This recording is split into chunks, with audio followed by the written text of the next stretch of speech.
বিসমিল্লাহির রহমানির রহিম। ৪৯তম বিসিএসে গণিত প্রশ্নগুলোর সমাধান নিয়ে আজকের ভিডিওটিতে দেখতে পাচ্ছেন একটি গুণোত্তর ধারার পঞ্চম পদ যদি ৩২ হয় এবং অষ্টম পদ যদি ২৫৬ হয় তাহলে সাধারণ অনুপাত কত হবে। তো ধারা থেকে প্রায় ৩টি প্রশ্ন এসেছে এই ৪৯তম বিসিএসে। তো এখানে প্রথম পদ দেওয়া রয়েছে এ সাধারণ অনুপাত আর, আমরা যদি AR7 এভাবে হিসেব করে বের করি তাহলে দেখা যাবে আর এর মান 2। এটি মোটামুটি একটি সহজ একটি প্রশ্ন ছিল গুণোত্তর ধারা থেকে। দ্বিতীয় যদিও প্রশ্ন এক একজনের এক এক রকম হয়েছে, মানে এক এক রকম বলতে গেলে সেট কোড অনুযায়ী কারো প্রশ্ন কোনোটা আগে কোনোটা পরে এরকম রয়েছে। দ্বিতীয় যে প্রশ্নটি নিয়ে আলোচনা করব সেটি হচ্ছে একটি ঘনকের সম্পূর্ণ পৃষ্ঠের ক্ষেত্রফল 48 ঘনমিটার, ঘনকটির কর্ণের দৈর্ঘ্য কত।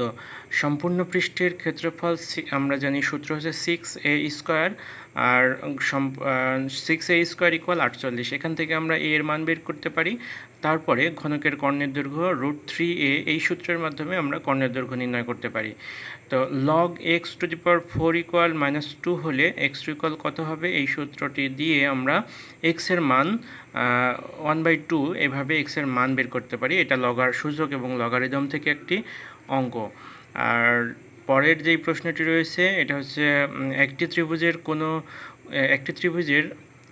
কোণ দ্বিতীয় কোণের অর্ধেক, প্রথম কোণ দ্বিতীয় কোণের অর্ধেক, তৃতীয় কোণ অপর দুই কোণের বিয়োগফলের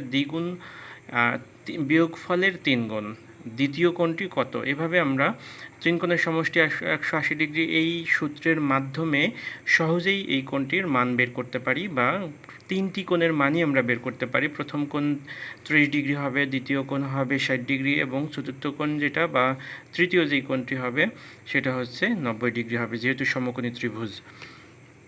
তারপরে রয়েছে আরেকটি প্রশ্ন, সেটা হচ্ছে সমান্তর ধারা থেকে চতুর্থ এবং 12তম পদের যোগফল যদি 20 হয় সেই ক্ষেত্রে 15তম পদের সমষ্টি কত হবে। তো এখানে সমান্তর ধারার 12তম পদ, চতুর্থতম পদ এইভাবে সূত্র দিয়ে বা 15তম পদের সমষ্টির সূত্র ব্যবহার করে অঙ্কটি করা হয়েছে। আর পরের যেই প্রশ্নটি রয়েছে এটিও ধারা থেকে গুণোত্তর ধারার একটি অঙ্ক।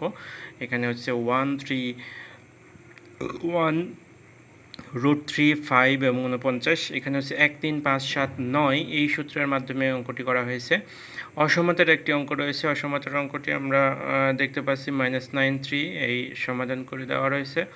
তো আমরা এখান থেকে -9 এবং 3 এই প্রশ্নটির উত্তরের সময় হয়তোবা কারো ভুল হতে পারে, সেটা হচ্ছে উত্তর আমরা দেখে থাকব যে উত্তর থার্ড ব্র্যাকেটের মধ্যে রয়েছে আর ফার্স্ট ব্র্যাকেটের মধ্যে হবে উত্তর।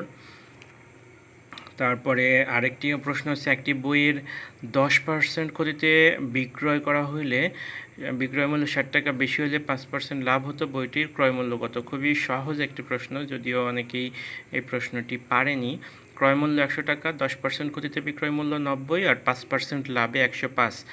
বেশি হয় হচ্ছে 15 টাকা। 15 টাকা বেশি হলে ক্রয় মূল্য 100 টাকা, 60 টাকা বেশি হলে কত টাকা। সহজে বের করা যায় অঙ্কটির উত্তর। তারপরে হচ্ছে পরের একটি প্রশ্ন হচ্ছে একটি বক্সে 4টি লাল, 3টি নীল, 2টা হলুদ ও 1টা সবুজ বল রয়েছে। কমপক্ষে কয়টা বল ওঠালে সেখানে একটি বল লাল হওয়ার সম্ভাবনা রয়েছে। উত্তর হবে 7টি বল ওঠাতে হবে। পরের যেই প্রশ্নটি রয়েছে সেটি হচ্ছে সম্ভাবনা থেকে একটি থলিতে 3টি সবুজ এবং 2টি লাল বল আছে, অপর থলিতে 2টি সবুজ এবং 5টি লাল বল রয়েছে। নিরপেক্ষভাবে ওঠালে প্রত্যেকটি থেকে ওঠালে অন্তত কয়টি বল সবুজ হবে, এই প্রশ্নটি এখানে রয়েছে। সেটা হচ্ছে 5/7 হবে উত্তর। তো এখানে আমরা এই শর্টকাটে যেভাবে বের করতে পারি, প্রথম থলি থেকে লাল হওয়ার সম্ভাবনা 2/5 আর দ্বিতীয় থেকে হচ্ছে 5/7। তো এখান থেকে আমরা লাল হওয়ার সবুজ হওয়ার সম্ভাবনা যদি বের করি 1/, এই দুইটার গুণফলকে বাদ দিতে হবে, তাহলে 5/7 হবে উত্তর। এটি অনেকের জন্য হয়তোবা প্র্যাকটিস না থাকলে এই প্রশ্নটি একটু কঠিন দেখাবে। আরও একটি যে প্রশ্নটি রয়েছে সেটা হচ্ছে M equal A B C 1 2 N equal 1 2 হলে এখানে ফাঁকা সেট এখানে রয়েছে, একটা সেকেন্ড ব্র্যাকেট দিয়ে রয়েছিল আর হচ্ছে আরেকটি সেকেন্ড ব্র্যাকেটের মধ্যে ফাঁকা সেটের চিহ্ন। তো সাধারণত আমরা ভুল যেটা করি ফাঁকা সেট সহ সেকেন্ড ব্র্যাকেট এটা দিয়ে থাকি, তো উত্তর হবে শুধু ফাঁকা সেট যেটা। তারপরে আরও একটি প্রশ্ন যদি দেখি সেটা হচ্ছে ত্রিভুজের পি কিউ আর ত্রিভুজের কিউ কোণ যদি 90 ডিগ্রি হয় তাইলে হচ্ছে পি কোণ কীভাবে আমরা বের করতে পারি, এটা P R equal to Q হবে, P R equal to P Q হবে, 2 পি কিউ হবে, পি আর কোণ ইকুয়াল টু পি কিউ কোণ। আর এখান থেকে আমরা এই প্রশ্নটি মূলত চিত্র আঁকার মাধ্যমে করলে সহজে বোঝা যাবে। আচ্ছা, তারপরে হচ্ছে আরেকটি প্রশ্ন হচ্ছে